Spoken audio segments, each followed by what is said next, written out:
Assalamualaikum warahmatullahi wabarakatuh.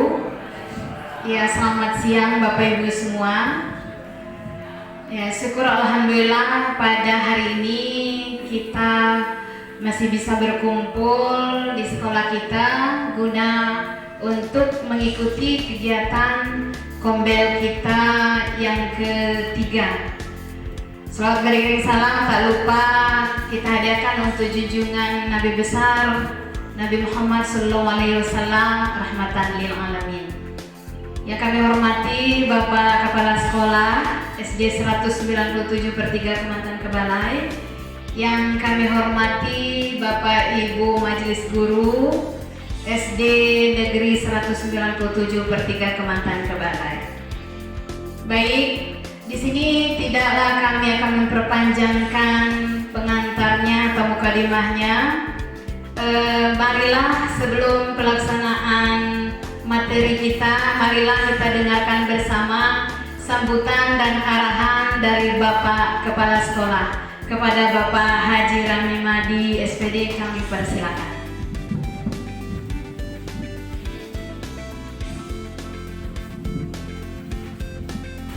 Assalamualaikum warahmatullahi wabarakatuh.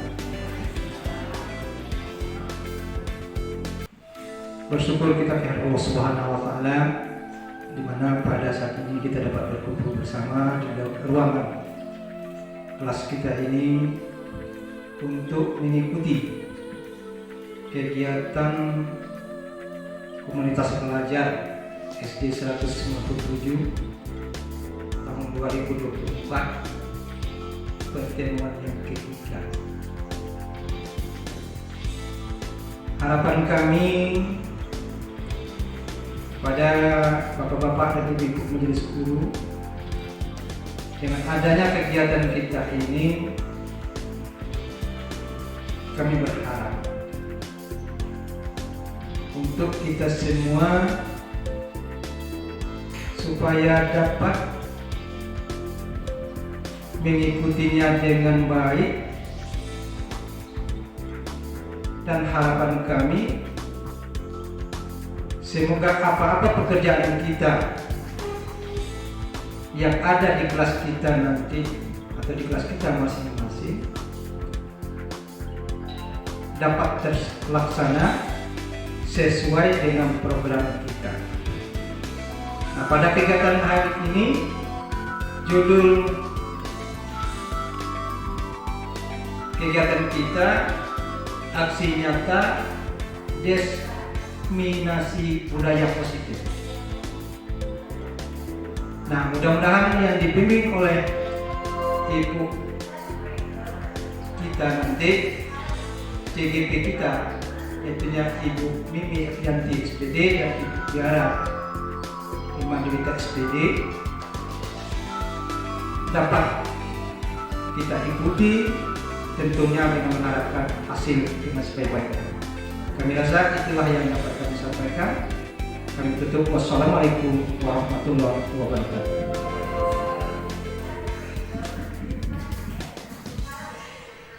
Yang baik Bapak Ibu, dalam kombel kita hari ini nanti kami akan memaparkan tentang budaya positif, dan nanti pemateri kita kami berdua, ya saya Mimi Evianti dan Ibu Tiara Hilma Duita. Dan untuk yang pertama, marilah kita dengarkan pemaparan materi dari CGP Angkatan 11 dari sekolah kita, yaitunya Ibu Tiara Hilma Duita. Kepada Ibu Tiara kami persilakan.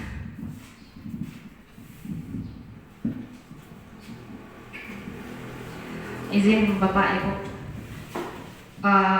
Assalamualaikum warahmatullahi wabarakatuh.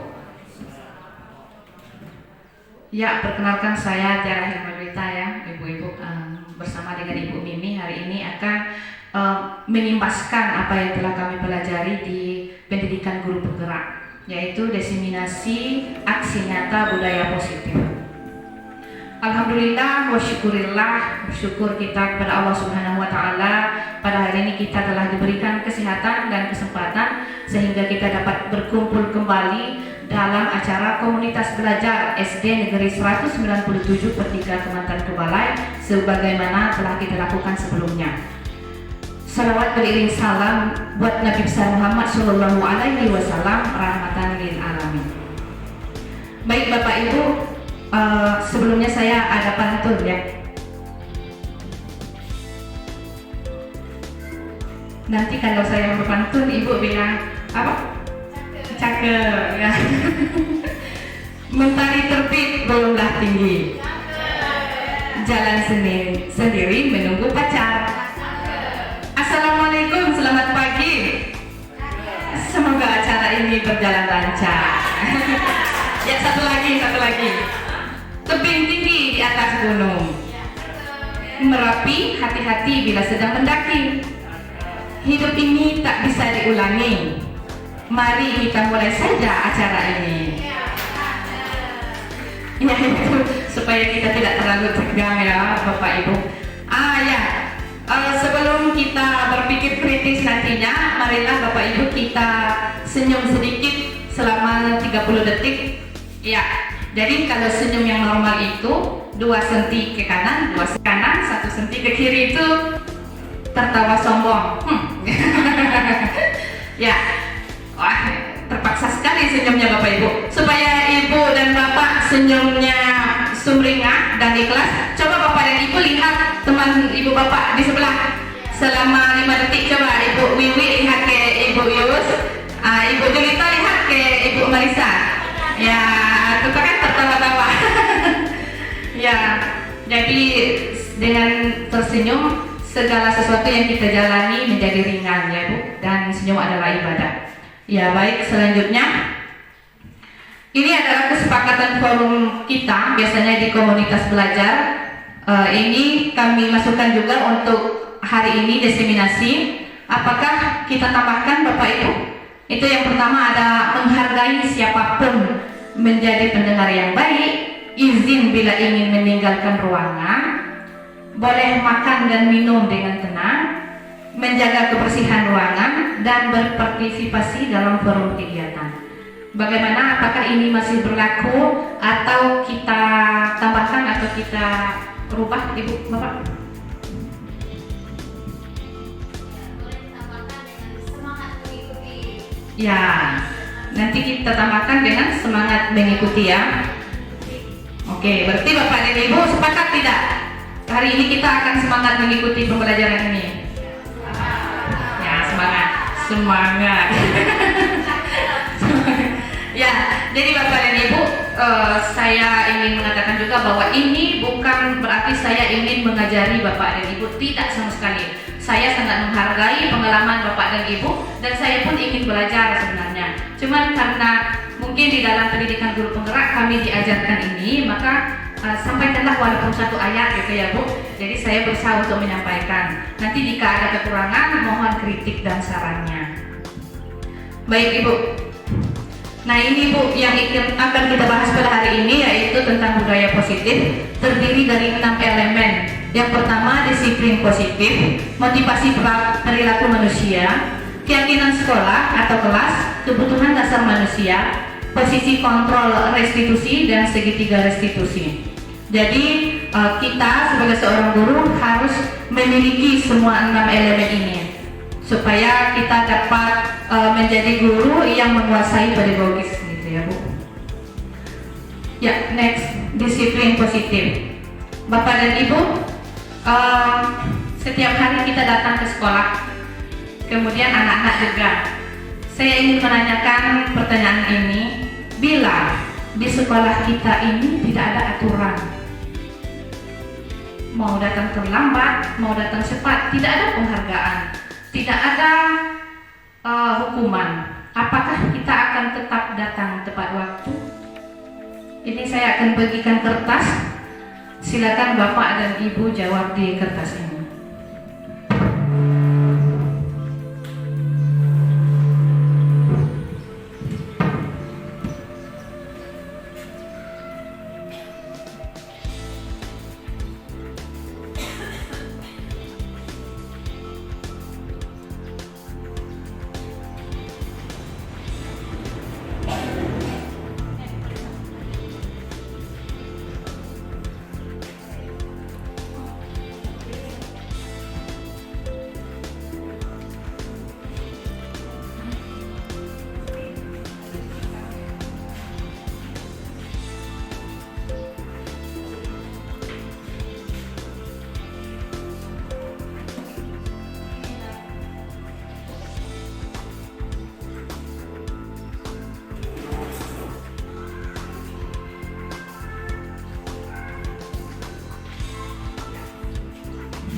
Ya, silakan Bapak Ibu dijawab. Jika kita tidak dalam pantauan orang lain, kita tidak ada penghargaan ataupun reward, apakah kita akan masih datang tepat waktu ke sekolah? Silakan dijawab. Tidak ada yang salah dan tidak ada yang benar nanti ya Bu. Wah, semuanya benar ya. Semuanya akan benar jawaban Ibu. Apakah Ibu akan tetap datang ke sekolah walaupun Bapak kepala sekolah tidak ada di tempat misalnya, tidak ada hukuman, tidak ada reward? Bagaimana Bapak Ibu? Ibu Mimi juga.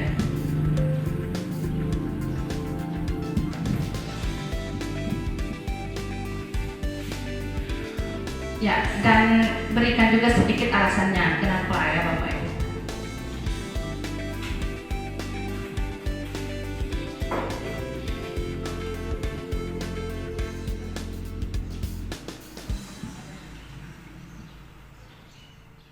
Dan pertanyaan selanjutnya Bapak Ibu Mimi, next.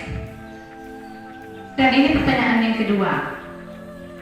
Apakah Bapak Ibu akan tetap pakai helm jika tidak ada razia? Kalau tidak ada polisi, apakah kita akan tetap pakai helm?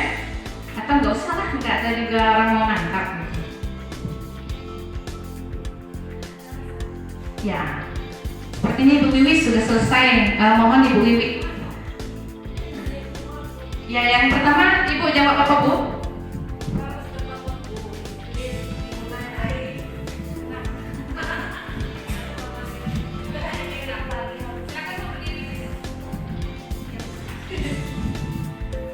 Terima kasih atas kesempatannya. Jawabannya tepat waktu. Disiplin dimulai dari diri kita sendiri dulu, baru ke orang lain. Wah, mantap sekali. Tepuk tangan dulu. Kemudian Ibu Marisa, kalau mengenai apa namanya tadi, tepat waktu, iya, jawaban saya iya, karena menurut saya disiplin itu muncul dari jiwa seseorang guru yang berintegritas, dan saya ingin menjadi guru yang berintegritas tinggi. Terima kasih. Ya, gimana Bapak dan Ibu? Mungkin Pak Irham? Seperti itu.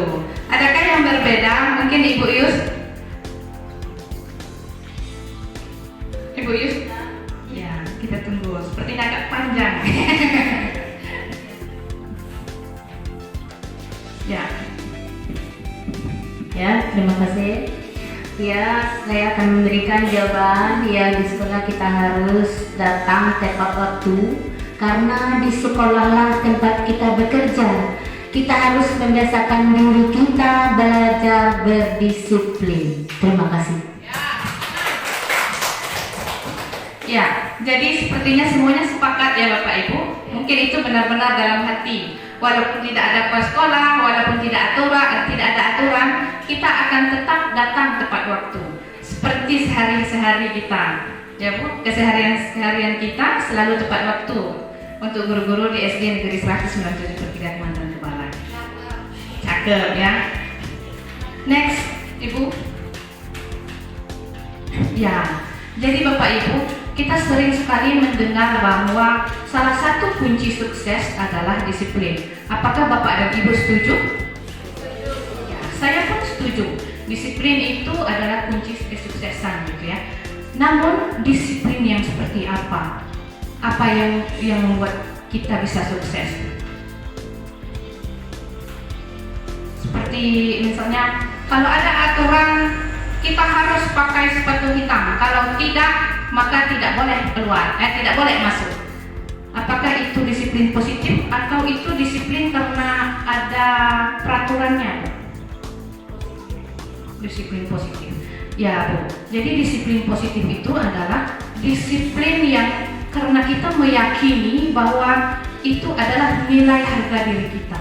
Tidak peduli dengan adanya pantauan dari atasan, tidak peduli akan nanti kita ada polisi atau tidak saat menggunakan helm, tetapi itu adalah integritas diri kita.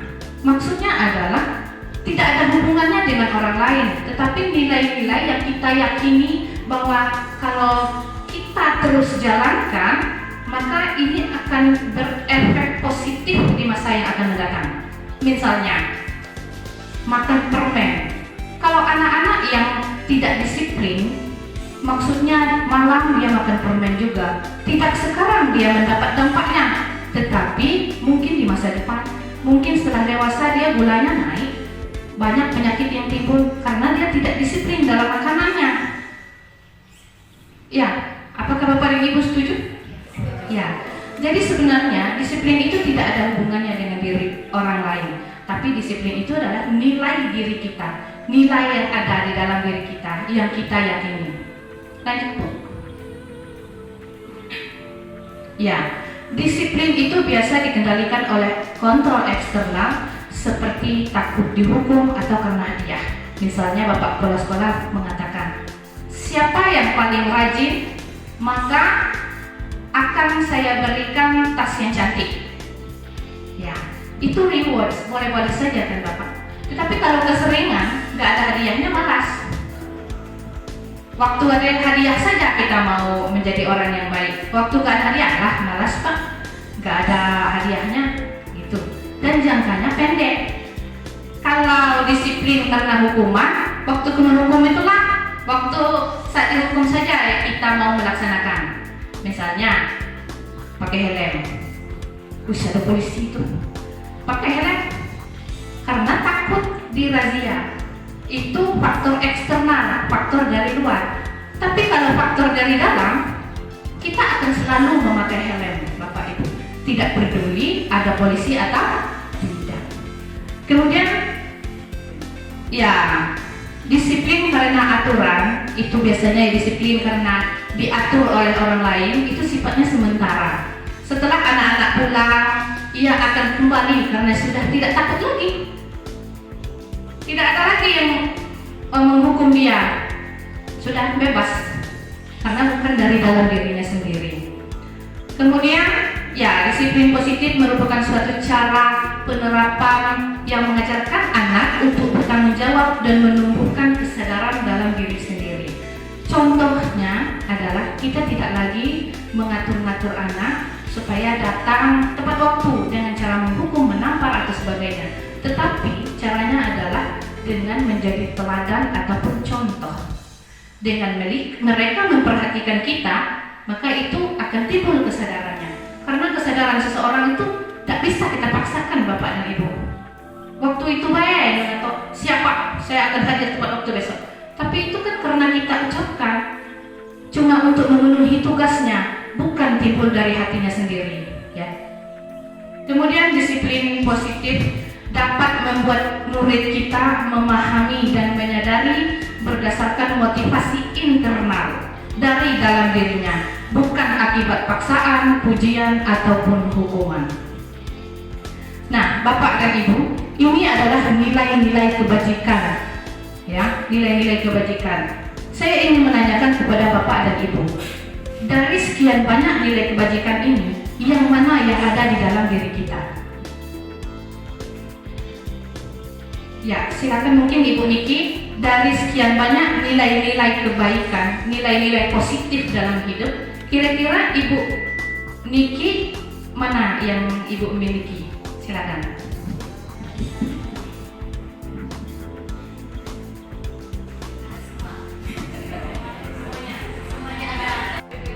Ya, rasanya semuanya ada. Ya, saya juga setuju sebenarnya dengan Ibu Niki, semuanya ada. Beliau peduli, terus terang, itu adalah nilai-nilai kebajikan. Apakah ini diterapkan dalam kehidupan sehari-hari Bapak, Ibu Niki?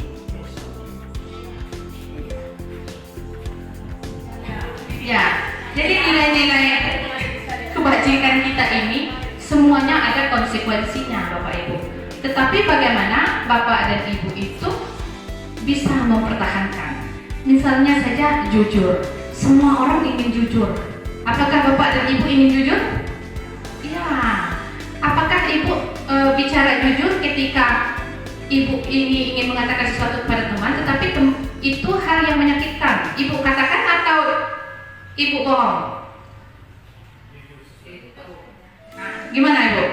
Misalnya kita lihat anaknya mencuri, misal, kita akan melaporkan kepada ibunya.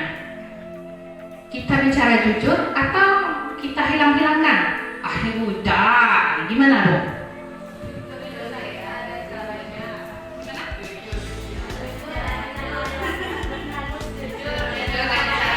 Oh ada ya, ada. Ya, jadi nilai jujur ini itu adalah juga merupakan integritas diri. Bagaimana kita bisa menerima konsekuensi atas kejujuran kita? Kalau ibu sudah memilih jujur, maka jujur saja, nggak pakai tapi yang halus. Nggak apa-apa ya, mungkin bahasanya yang halus, tapi jangan ditambah-tambahkan sehingga informasi yang diberikan itu sama-sama. Pertanyaannya apa gitu tadi? Kurang terfakta itu, banyak yang dirubah-rubah. Ya, mungkin saya yakin dan percaya bahwa kejujuran dan semua nilai-nilai universal kebajikan ini sudah ada di dalam Bapak Ibu guru yang hadir pada hari ini. Ya. Dan tentu saja tujuan dari semua nilai kebajikan, disiplin positif, budaya positif adalah supaya anak-anak didik kita berkarakter profil pelajar Pancasila yang beriman dan bertakwa pada Tuhan Yang Maha Esa, berakhlak mulia, mandiri, berkebinekaan global, gotong royong, kreatif, bernalar kritis. Ini adalah puncaknya. Mudah-mudahan nanti murid-murid kita memiliki profil pelajar Pancasila itu. Kemudian ini adalah motivasi perilaku manusia, itu tidak jauh berbeda dengan nilai-nilai kebajikan yang telah saya sampaikan tadi. Ya, nilai kebajikan. Kemudian Bapak dan Ibu, kita lanjut ke yang selanjutnya, yaitu keyakinan kelas atau keyakinan sekolah. Baik, keyakinan kelas ini sebenarnya berbeda dengan peraturan. Ya. Apa bedanya Bapak Ibu keyakinan dengan peraturan? Pada yang bisa? Wah. Hanya tersenyum saja ya. Baik, saya akan kasih dulu. Mungkin kalau keyakinan kelas ini adalah sebuah kesepakatan yang kita yakini bersama. Tapi kalau peraturan itu biasanya hanya sepihak. Misalnya dari atasan, misalnya dari guru yang harus diikuti oleh murid-muridnya. Tetapi kalau keyakinan kelas, kita juga menampung pendapat-pendapat dari murid-murid kita dan kita yakini bersama. Keyakinan kelas lebih dari sekedar peraturan. Keyakinan kelas mencerminkan nilai-nilai dan prinsip yang dijunjung tinggi oleh seluruh anggota kelas. Adapun beberapa alasan mengapa keyakinan kelas lebih penting dari sekedar peraturan, yaitu keyakinan kelas membantu membangun identitas bersama di antara siswa dan guru dan menciptakan rasa kepemilikan dan kebersamaan, bahwa keyakinan itu milik bersama dan dijalani bersama. Yang kedua, keyakinan ini mendorong siswa untuk berperilaku baik secara sukarela, bukan hanya karena takut melanggar aturan. Yang ketiga, keyakinan dapat memberikan kerangka kerja yang lebih luas dan fleksibel dibandingkan peraturan yang kaku. Yang keempat, yaitu dengan menekankan keyakinan, siswa belajar pentingnya nilai-nilai seperti rasa hormat, menghargai. Ya, selanjutnya. Nah, dan juga seseorang itu biasanya akan lebih tergerak dan bersemangat untuk menjalankan keyakinannya daripada hanya sekedar mengikuti peraturan yang dibuat oleh orang lain.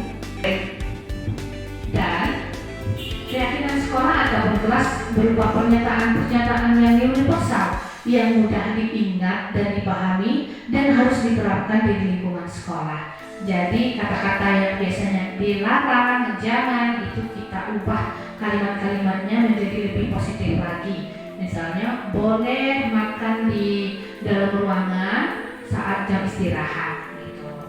Jadi bukan dipakai lagi kata jangan main bola di dalam ruangan, jangan makan di dalam ruangan gitu. Tapi boleh makan di dalam ruangan saat jam istirahat. Boleh membawa handphone tapi digunakan untuk hal-hal yang berada dalam proses pembelajaran saja.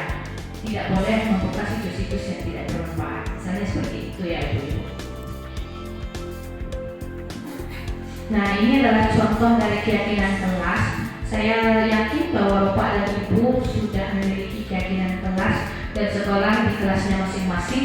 Hanya mungkin dalam penerapannya bisa ditambahkan lagi, karena keyakinan kelas ini bisa dirubah, bisa ditanyakan kepada murid apakah keyakinan kelas ini masih ada yang ingin ditambahkan.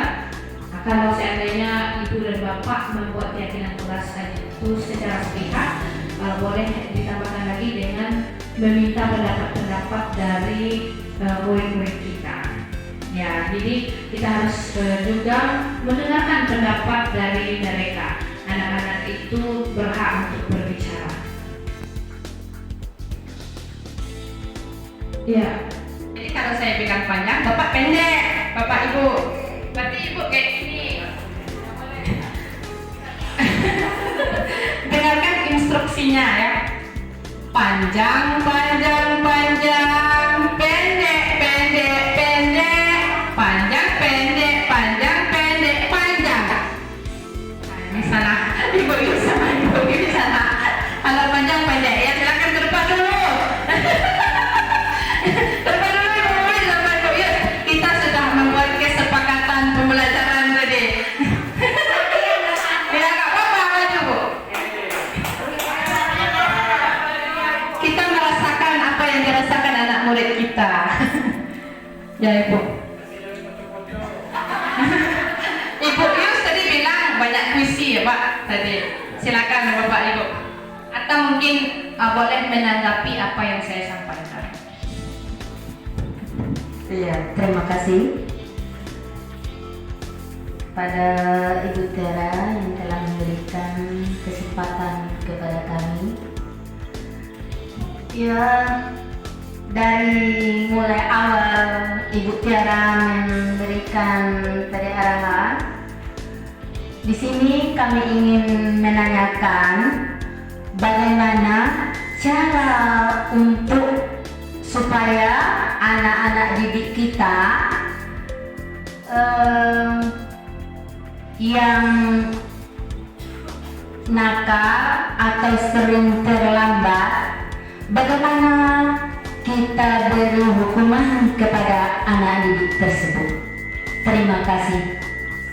Assalamualaikum warahmatullahi wabarakatuh. Sudah tadi. Ya udah. Jadi saya dapat pertanyaan, malah saya yang di roasting sama Ibu Yus. Bagaimana caranya untuk membuat supaya anak-anak itu tidak terlambat lagi ya Bu, atau nakal lagi? Yaitu dengan restitusi. Jadi restitusi itu adalah dengan kita seperti menjadi guru bimbingan konseling. Apalagi di SD Bapak dan Ibu, kita tidak ada guru BK. Guru BK itu dari SMP. Kenapa? Karena kita sudah dipercaya guru kelas itu merangkap semuanya. Apalagi sekolah dasar, anak-anak yang belum berumur 12 tahun ke atas itu belum mengalami kenakalan remaja. Kenakalan mereka itu adalah masih dalam batasan yang wajar, belum mengimpaskan kepada dalam masyarakat, misal tawuran atau apa, belum ya Bu. Kenakalan mereka itu karena kenakalan anak-anak. Memang karena mereka masih anak-anak, masih di bawah 12 tahun, apalagi yang masih 7 tahun. Memang itulah kodratnya. Kodrat anak kan bermain ya. Jadi kalau saya boleh memberikan masukan kepada Ibu, kalau ingin anak-anak supaya ada perubahan, ya memberikan kesadaran seperti kisah-kisah tauladan. Kemudian juga kita jangan sekedar bicara, kita berikan teladan dan contoh yang baik. Dan juga setelah kita nasihati, itu ada sebab dan akibatnya. kalau kamu seperti ini, nanti akan jadinya seperti ini. Itu akan lebih jelasnya nanti disampaikan oleh Ibu Mimi dalam segitiga restitusi. Nanti akan disampaikan dan ada contohnya bagaimana menangani atau memberikan arahan kepada anak-anak. Mereka bisa menyadari tetapi tidak dengan cara menghukum atau memberikan konsekuensi. Nanti saya mengambil ranah Ibu Mimi, saya diprotes lagi sama Ibu Mimi. Tapi nanti akan lebih jelas lagi Ibu ya. Mungkin ada lagi Bapak Ibu? Baiklah, terima kasih banyak. Sebenarnya pada hari ini sekali lagi saya katakan bahwa saya tidak bermaksud untuk mengajari dan Bapak dan Ibu, karena pengalaman Bapak dan Ibu lebih panjang, lebih banyak daripada saya. Sayalah yang seharusnya belajar dengan Bapak Ibu. Namun dengan apa yang telah kami jalani selama pendidikan guru penggerak, kami diminta untuk mengimbaskan apa-apa yang telah kami pelajari pada modul 1.4 saja. Selanjutnya mungkin Ya, baik, terima kasih saya ucapkan kepada Ibu Tiara Nirma Dwita yang telah memaparkan materi kita dari awal tadi. Baik, di sini perkenalkan saya Dini Evianti, saya calon guru penggerak angkatan 11 dari SD kita, yaitu SD 197/3 Kemantan Kebangai. Ya, lanjut materinya. Next. Nah, di sini saya akan menyampaikan tentang kebutuhan dasar manusia. Lanjut. Saya mau tanya, adakah Bapak Ibu yang tahu kira-kira kebutuhan dasar manusia itu apa saja? Iya, oh iya, silakan Ibu. Ya, saya kurang paham juga ya Bu, tapi saya rasa ada kebutuhan sekunder, primer, dan kebutuhan sampingan.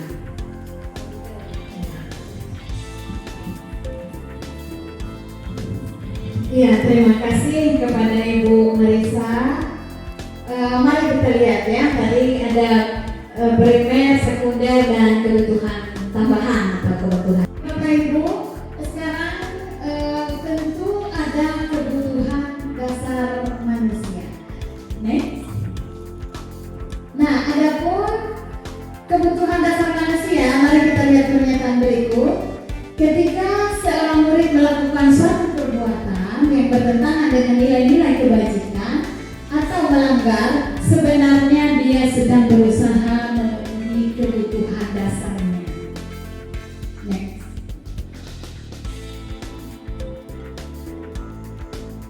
Ya, berikutnya.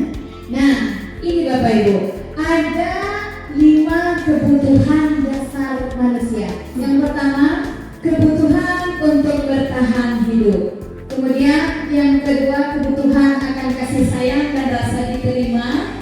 Kemudian yang ketiga, kebutuhan akan penguasaan. Kemudian yang keempat, kebutuhan akan kebebasan. Yang kelima, kebutuhan akan kesenangan. Nah, di sini next, saya punya sebuah kasus. Nah, mari kita bacakan kasusnya ini Bapak Ibu. Ibu Zulaika, guru wali kelas 6, sedang bingung menghadapi ulah salah seorang muridnya yang bernama Tony. Beberapa anak telah mengeluhkan Tony yang sering sekali meminta bekal makan siang mereka dengan paksa. Nah, jika Bapak Ibu berada pada posisi Ibu Zulaika, kira-kira apa yang akan Bapak Ibu lakukan dan apa menurut Bapak Ibu alasan yang mendorong Tony untuk melakukan hal tersebut? Nah, mari kita lihat Bapak Ibu. Ya. Nah, yang pertama, alasan Tony yang pertama, Tony lapar, sedangkan dia tidak membawa bekal dan tidak punya uang untuk membeli makanan.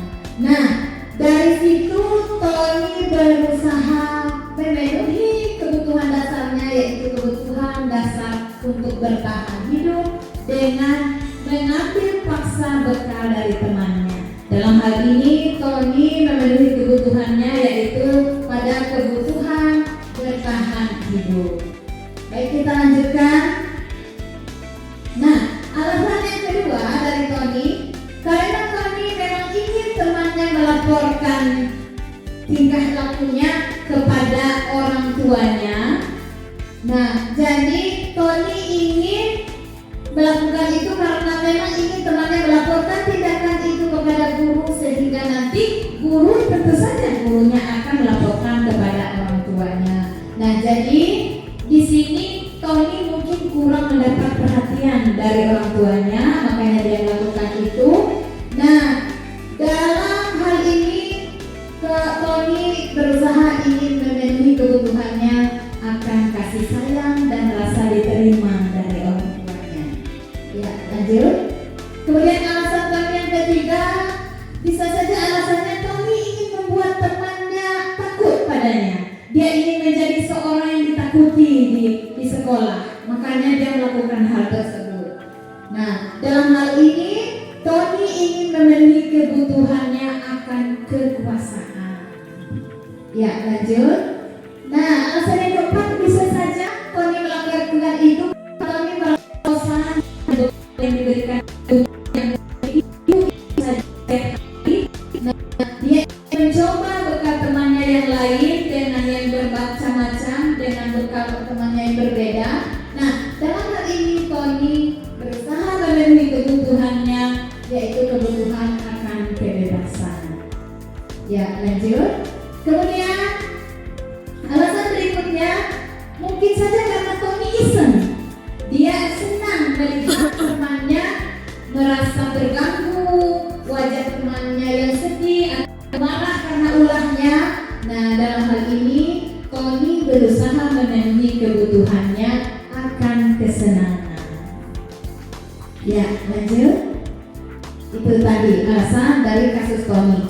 Nah, sekarang posisi kontrol guru. Nah, posisi kontrol guru ini adalah di mana kita seharusnya berada. Posisi kontrol kita seharusnya di bagian yang mana? Mari kita bahas. Next. Ada 5 posisi kontrol guru. Yang pertama, guru sebagai penghukum, kemudian guru sebagai pembuat rasa bersalah, guru sebagai teman, yang keempat, guru sebagai pemantau, dan yang kelima, guru sebagai manajer. Ya, silakan next. Baik. Nah, dalam 5 posisi kontrol guru ini, mari kita lihat Bapak Ibu. Nah, guru berperan sebagai penghukum.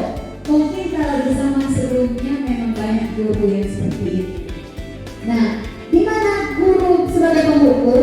Dia sering memberikan hukuman kepada anak yang misalnya sering terlambat, memakai sepatu yang berbeda dari temannya, yang tidak membuat PR. Nah, guru yang dalam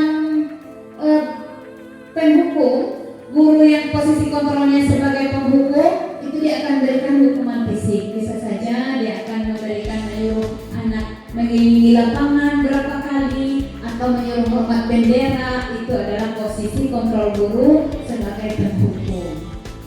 Nah, kemudian pembuat rasa bersalah, bisa saja guru memberikan ceramah kepada muridnya dengan mengatakan begini, ibu merasa kecewa dengan kamu. Kamu sering sekali tidak mengerjakan PR.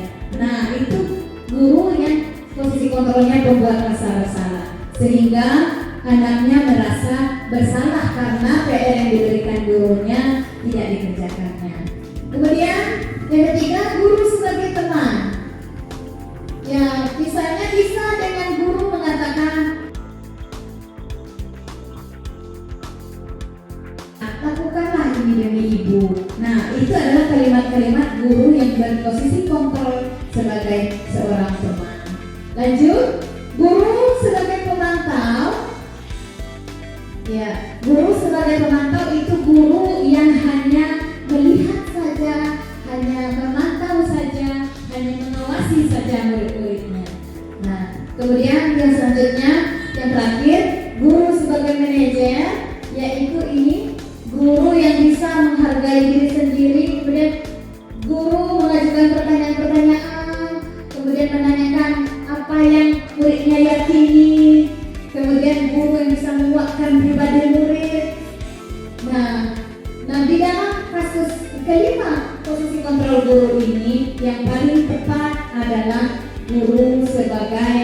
manajer. Nah, karena guru sebagai manajer itu bisa menciptakan kesadaran murid dari dalam diri sendiri untuk menjadi lebih baik.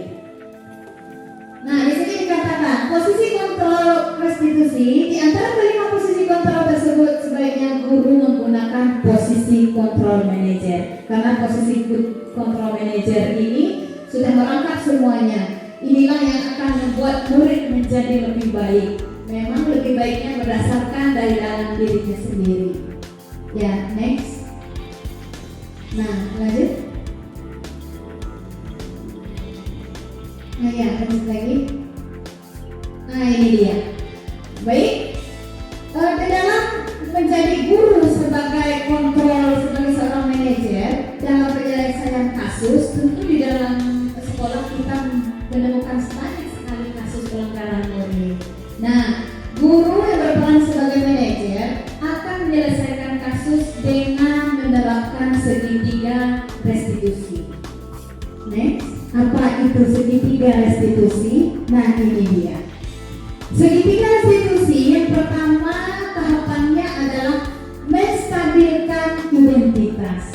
Kemudian yang kedua, validasi tindakan yang salah. Kemudian yang ketiga, menanyakan keyakinan. Nah, baik, mari kita lihat bagaimana menstabilkan identitas, validasi tindakan yang salah, dan menanyakan keyakinan. Nah, ini lihat Bapak Ibu. Ini ada foto saya dengan kasus murid saya di kelas. Ini saya menerapkan segitiga restitusi kepada mereka. Nah, menstabilkan identitas dilakukan berdasarkan prinsip bahwa membuat kesalahan adalah bagian dari proses yang nantinya akan menggeser identitas gagal ke arah identitas sukses. Lanjut. Nah, kemudian menstabilkan identitas pertama, berbuat salah itu hal yang manusiawi. Nah, bisa kita terapkan kalimatnya begini Bapak Ibu. Nah, misalnya mereka bersalah, tentu kita kata, oh, berbuat salah itu hal yang biasa. Nah, ibu juga sering melakukannya. Nah, itu ya. Jadi tidak kita, oh kamu bersalah, kamu harus begini, kamu dukung, tidak. Gitu ya. Kemudian yang berikutnya, validasi tindakan yang salah. Validasi tindakan yang salah dilakukan berdasarkan prinsip bahwa setiap perilaku yang dilakukan oleh setiap manusia itu adalah berupaya untuk memenuhi suatu kebutuhan tertentu. Nah, mengapa mereka melakukan itu? Mungkin ada alasannya, karena mereka ingin memenuhi kebutuhannya, gitu ya. Contohnya tadi, kata Tony, dia ingin memenuhi kebutuhannya, kebutuhan akan bertahan hidup, kebutuhan atas kesenangan dan lain sebagainya. Ya, lanjut. Nah, kemudian di dalam validasi tindakan yang salah, nah di bagian inilah kita menanyakan alasan murid kita. Nah, kenapa nak kamu melakukan hal itu? Nah, gitu ya. Nah, apa penting hal itu bagimu, begitu? Nah, maukah kamu belajar cara lain untuk mendapatkan apa yang kamu inginkan? Nah, seperti kasus ada seorang anak yang berebut pensil temannya, itu alasannya dia tidak bawa pensil. Nah, nanti pada validasi tindakan yang salah, boleh kita tanyakan, maukah kamu belajar cara lain untuk mendapatkan apa yang kamu inginkan? Nah, tidak dengan merebut, misalnya dengan meminjam atau dengan membeli atau dan lain sebagainya. Ya, lanjut.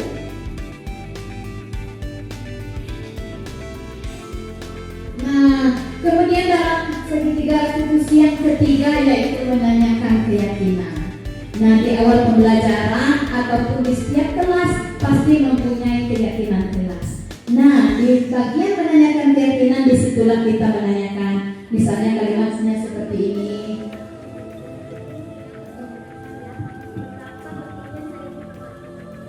Oh ya, ini video kemarin segitiga tanggapan dari anak didik saya setelah saya melakukan segitiga restitusi kepada mereka, gitu ya. Ya, kita kembali ke menanyakan keyakinan.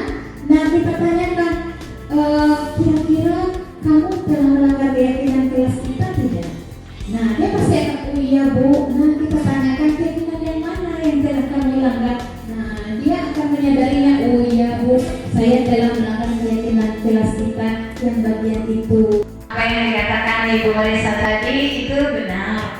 Ada kebutuhan primer, sekunder, dan kebutuhan sampingan. Tapi di dalam pembelajaran, kebutuhan dasar manusia itu ini terdiri dari 5. Yang pertama, kebutuhan untuk bertahan hidup.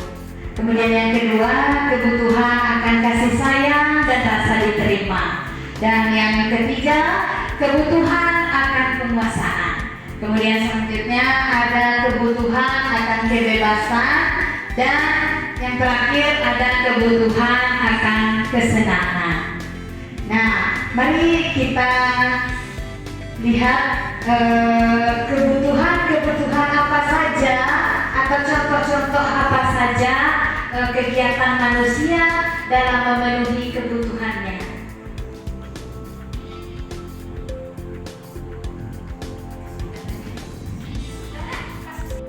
Nah, baik Bapak Ibu, di sini saya punya video tentang segitiga restitusi yang saya terapkan di kelas saya. Nah, kasusnya di sini ada seorang anak yang telah meminjam barang temannya dengan paksa. Nah, mari Bapak Ibu kita saksikan dulu video penerapan segitiga restitusinya.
Nah, itu dia Bapak Ibu, itu adalah video tentang penerapan segitiga restitusi kepada anak yang telah melanggar keyakinan kelas.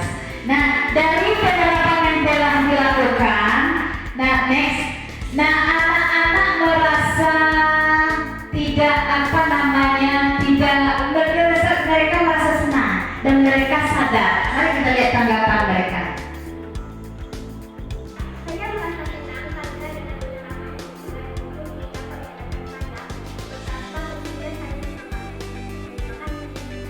Nah, itu dia ya Bapak Ibu. Dari penerapan segitiga restitusi kita bisa menyadarkan murid kita, mereka bisa sadar dari dalam diri mereka sendiri tanpa ada hukuman, ada konsekuensi. Nah, jadi sehingga mereka lain-kali tidak akan melakukannya lagi. Nah, baik, kesimpulannya terakhir Bapak Ibu.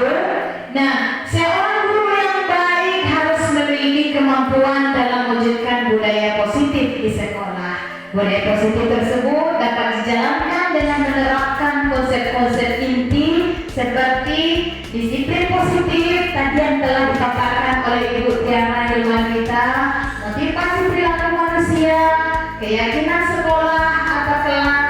Nah, kemudian dan yang saya paparkan juga kebutuhan dasar manusia, posisi kontrol restitusi, dan penerapan segitiga restitusi. Baik Bapak Ibu, itulah materi kombel kita pada hari ini. Semoga bermanfaat untuk kita semua. Dan kami selaku calon guru penggerak antar 11 dari SD kita, yaitu SD 197/3 Kecamatan Kebalai, saya Mimi Evianti dan Ibu Tiara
Taufik. Saya sangat senang hari ini dinasihati Ibu Tiara dikarenakan hari itu saya bermain bola di lapangan sekolah. Saya kemarin bermain bola dan tidak sengaja mengenai Ibu Julita, terus bagaimana Ibu wali kelas 4. Saya akan berjanji tidak akan melakukannya lagi. Saya sangat senang hari ini dinasihati Ibu Tiara dengan lembut dan tidak terlalu kasar. Saya sangat bergembira hari ini karena tidak dimarahi Ibu Tiara yang normalnya kalau ibu guru marah kadang menghukum, dan Ibu Tiara sangatlah sabar. Terima kasih. Assalamualaikum.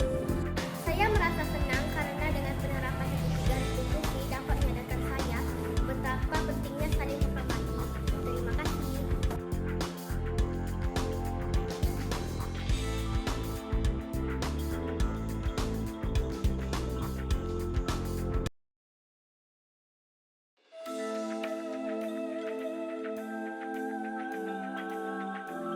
Alhamdulillah wa syukurillah, pada malam hari ini kita diberikan kesehatan dan kesempatan sehingga kita dapat melaksanakan diseminasi aksi nyata ini dengan baik dan semoga lancar hingga akhir.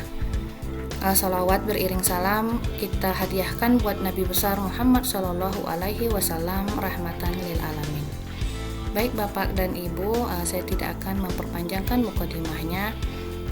Untuk acara yang pertama, yaitu marilah kita dengarkan kata sambutan dari Bapak Kepala Sekolah ataupun Ibu Kepala Sekolah dari SD Negeri 122 Bertiga Mukai Tengah, Kabupaten Kerinci, yaitu Ibu Erinawati SPD.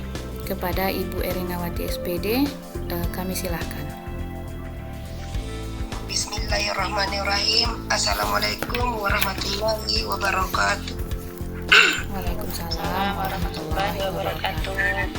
Pertama, marilah sama-sama kita panjatkan puji syukur kehadiran Allah Subhanahu wa Ta'ala karena berkat rahmat dan karunia beliaulah sehingga malam ini di udara kita diberi kesempatan kebersamaan untuk sama-sama dapat mengikuti kegiatan CGP Angkatan 11. Kemudian selamat beriring salam, tak bosan-bosannya kita kirimkan buat junjungan alam Nabi besar Muhammad Sallallahu Alaihi Wasallam yang telah membawa kita dari zaman kebodohan.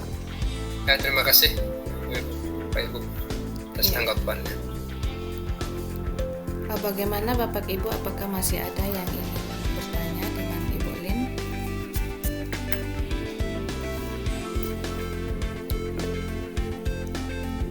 Ya silakan Ibu Anita ya. Maaf Bu, salah tekan tadi, mau nekan jempol. Oh oke. Siap, sepertinya sudah tidak ada lagi yang ingin bertanya. Bapak Ibu, hangat sekali diskusi kita pada malam ini dengan pemaparan Ibu Lin Radika atas aksi nyata yang telah beliau paparkan tadi. Saya jadi tambah ilmunya pada malam ini. Saya kira begitu pun juga dengan Bapak dan Ibu yang berada di forum ini. Karena tidak ada lagi yang ingin bertanya, saya kira kita akan tutup saja acara ini atau webinar ini. Saya sebelumnya permisi mau berpantun ya supaya adil Bu. Buah nanas, buah ceri dicampur gula enak sekali. Ya, cukup sekian pertemuan ini. Semoga berjumpa lagi di lain hari. Billahi fisabilil haq fastabiqul khairat. Wassalamualaikum warahmatullahi wabarakatuh. Waalaikumsalam. Oke, silakan Bu Tiara. Ya, saya setuju ice breaking. Mau ice breaking dulu atau gimana Bu? Ya, maunya ice breaking dulu atau lanjut Bu? Ice breaking aja Breaking dulu Bu. Bu, biar gak ngantuk nih. Oke, ice breaking. Ya. Oke. Untuk semua. Ya, ice breaking kita yang sudah biasa saja lah ya Bu ya, yang tidak terlalu rumit.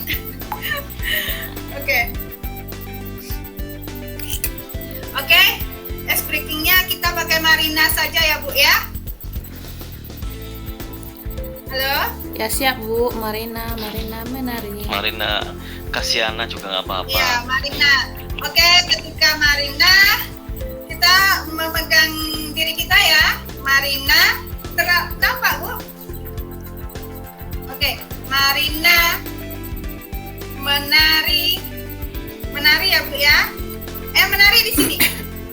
Marina menari di atas menara.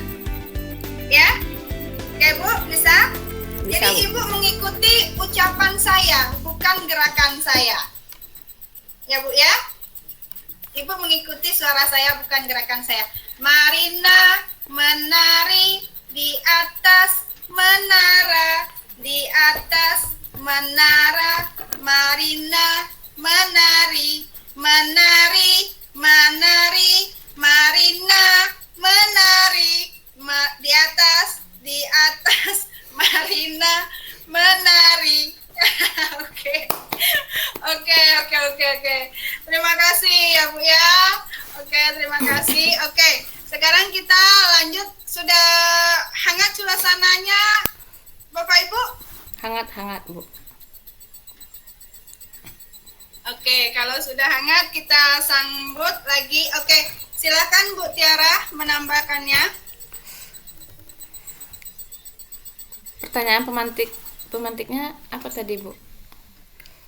Pertanyaan pemantik, apakah hukuman dapat mendisiplinkan anak?